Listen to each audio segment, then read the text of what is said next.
Ciao a tutti e benvenuti in questo video.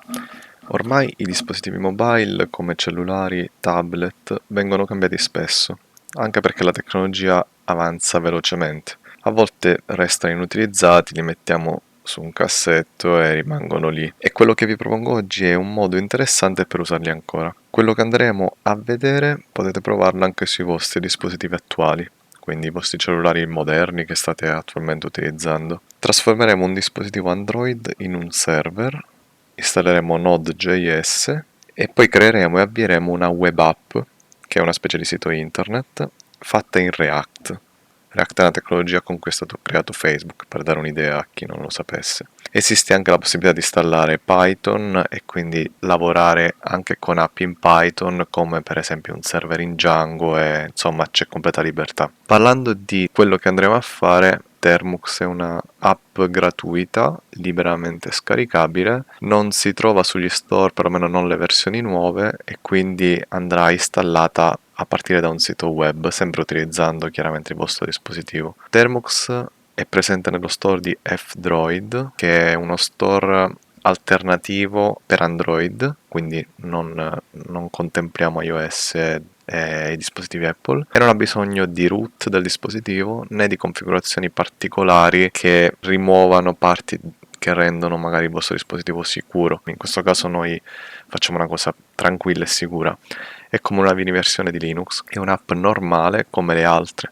La aprite, la chiudete e si può disinstallare senza lasciare modifiche permanenti. I dispositivi compatibili sono quelli Android che abbiano il Play Store installato, quindi potenzialmente qualunque dispositivo, cellulari, tablet, le smart TV o le smart box che contengono il Play Store, o comunque a un file manager che vi permette di accedere magari, o a un browser appunto che vi permette di accedere all'APK da installare, che sarebbe l'eseguibile di Android. Faremo l'installazione di Node.js, che può essere usato come un backend per dare dei servizi alle vostre app o altri siti internet, oppure come front-end, installando sopra React, Vue, Angular, che sono tutti framework per creare web app e siti internet interattivi. È possibile anche installare Python, quindi backend in Django, fare app.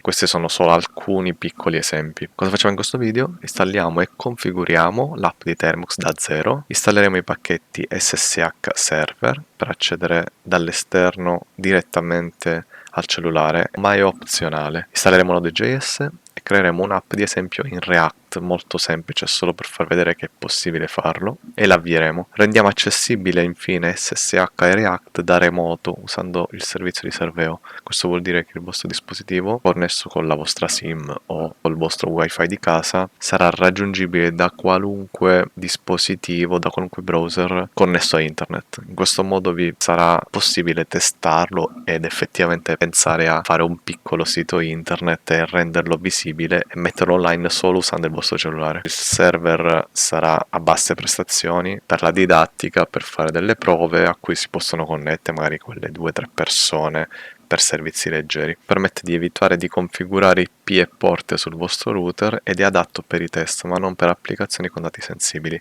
perché in buona sostanza quello che faremo è far passare il nostro traffico attraverso un server che pubblica su internet l'accesso al vostro. Ci evitiamo tutte le configurazioni, però il traffico passa per un servizio esterno, quindi evitiamo di dare delle informazioni troppo sensibili. Lavoreremo su un emulatore, così vi posso fare lo streaming e posso mostrarvelo e registrare lo schermo. In ogni caso non mi posso assumere responsabilità su eventuali errori che potreste fare o software che potreste installare da fonti errate e quindi potrebbe danneggiare il vostro dispositivo.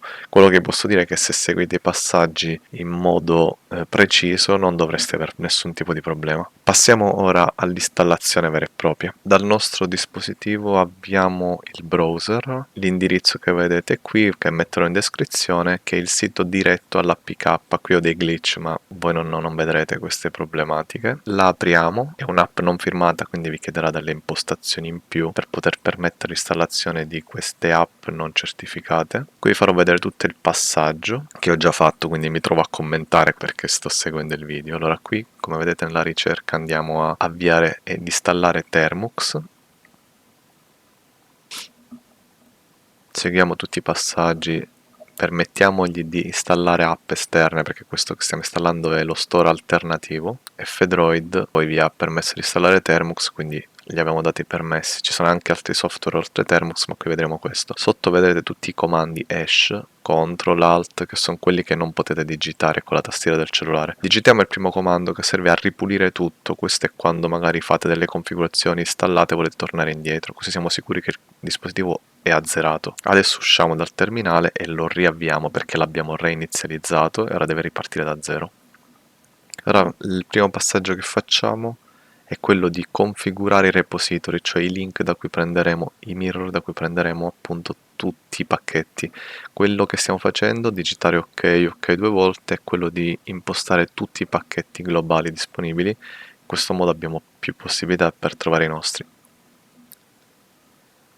Con questi comandi, che sono molto simili a quelli di Debian, Ubuntu, quando modifichiamo i pacchetti, i repository, forziamo il sistema a riscaricare tutta la lista dei pacchetti e a fare gli aggiornamenti eventuali per aggiornare i pacchetti vecchi. Qui ci sarà spesso questa parte in cui vedrete tra parentesi quadre default uguale. Questi sono i passaggi in cui si blocca e richiede un vostro intervento. Voi premete sempre invio e qui attendiamo la fine. Configuriamo i permessi per lo storage per poter accedere appunto alla memoria, poter scrivere e leggerla, più che altro scriverla. E qui gli diamo il permesso. Qui installiamo Vim, OpenSSH e OpenSSL, aggiungiamo Termux API. Allora, la parte di Termux trattino sono delle cose legate alla configurazione. Qui diamo la Y di yes. Quelle sono delle cose che ci servono per configurare il dispositivo. Vim è un editor di testo e OpenSSH è per appunto accedere. Quello che vediamo sono le configurazioni di SSH che è andata a buon fine. Ora identifichiamo la nostra utenza, che è questa, e settiamo la password. Questo è importante perché ci dà un minimo di sicurezza. Infatti quando ci connetteremo con l'SSH ci verrà chiesta questa password, in modo tale che non tutti potranno accedere senza sapere la password appunto al nostro dispositivo, al nostro server. La reinserite come conferma ed è tutto fatto. Adesso il Vim che abbiamo installato, c'è questo editor di testo, lo utilizzeremo per modificare la porta che utilizza OpenSSH Server, in modo tale che specifichiamo in quale porta deve connettersi. La modifichiamo perché quella di default è 22, per l'esposizione che dobbiamo fare con Serveo è necessario, altrimenti la 22 non è disponibile. Digitate esattamente quello che trovate qui su perché non cambia su nessun dispositivo e trovate questo. Allora, i comandi non sono semplicissimi, ma vi dico semplicemente cosa dovete fare. Con i tasti andate giù o seguite la striscia dove c'è hash home, seguite quelle frecce lì, oppure andate da tastiera se ne avete collegata una. Qui andate fino in fondo, andando giù, seguite il fondo della riga e premete I come inserimento, premete invio e vi fa andare a capo e continuate a scrivere. E scrivete esattamente questo: port con la P maiuscola all'inizio, spazio e il numero della porta, che noi metteremo a 2000, ma era possibile metterne uno sopra il 1024. A questo punto è possibile salvare. Come vedete c'è insert tra trattini che indica che siete in modalità inserimento. Abbiamo dato un invio per andare a capo, premiamo hash e poi per uscire e salvare da questo editor è necessario scrivere due punti x punto esclamativo. Vi faccio vedere graficamente qui come facciamo, ma lo potevate fare da tastiera se l'avete collegata. X punto esclamativo, premete invio e questo comando ha permesso di editare e salvare quel file di testo che avevamo lì. In questo momento utilizziamo il comando pkill sshd, che è il servizio dell'SSH, perché dobbiamo riavviarlo, perché gli abbiamo cambiato la porta. Lo riavviamo riattivando sshd dopo il pkill. Questo comando è proprio quello che noi usiamo per rendere tramite Serveo accessibile questo cellulare via SSH da un qualsiasi altro PC. 2000 perché abbiamo scelto la porta 2000, Voi digitate così, in questo modo vi dice che sta in ascolto su serveo.net 2.2000. Per voi potrebbe cambiare, quindi tenete traccia di quest'ultima parte della stringa verde. Qui ci connettiamo tramite terminale a questo dispositivo. Io ho configurato il router, ma ho fatto tutto in modo tale che è come se non l'avessi, così da testare insieme a voi il funzionamento di quello che vi sto comunicando. Qui inseriamo l'utenza che conosciamo già con UAMI, che è la U0_151 per me, ma per voi potrebbe cambiare, quindi prendete la vostra. Mettete "-m" -porta 2000, perché abbiamo scelto quella, e mettete yes, ve lo chiederà solo la prima volta questa parte qua, mentre la password ve la chiederà ogni volta che riproverete a connettervi al dispositivo. Voi mettete quella che avete scelto per l'utenza, e qua come vedete ls vi dà lo storage, siamo dentro il dispositivo Thermux, quindi dentro il nostro cellulare per intenderci, nella porzione che possiamo vedere chiaramente, e qui possiamo creare cartelle, fare operazioni di installazioni eccetera. Qui digitiamo top e vediamo i processi attivi. Adesso apriamo Visual Studio Code o comunque un terminale. Questa è la parte in cui installeremo React, così vi faccio vedere come si fa. Dobbiamo sicuramente connetterci, il solito package install per poter installare Node.js, il nostro apt-get install per chi ha familiarità con Ubuntu. Qui stiamo installando come se stessimo dando i comandi sul cellulare, quindi se voi non avete configurato l'SSH potete farlo direttamente dal cellulare. Qui vediamo ls storage, creiamo una directory work per tenere ordinate le cose, e qui dentro ci creeremo l'app.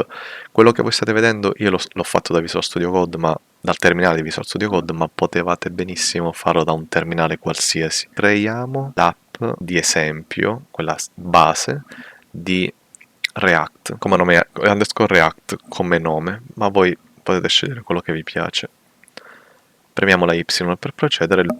Bene, abbiamo terminato, passiamo qui al terminale. Qui clicchiamo Acquire Wake Lock. A cosa serve questa impostazione? Serve in modo tale che il cellulare, quando sarà abbandonato a se stesso, perché farà da server, segui tutti i passaggi che vedete. Quando abbandoneremo il cellulare, questo Android non lo metterà in sleep, questo processo, in modo tale che il server sarà sempre accessibile e risponderà sempre. Attendiamo l'installazione. Abbiamo terminato. Adesso possiamo avviarlo con npm start.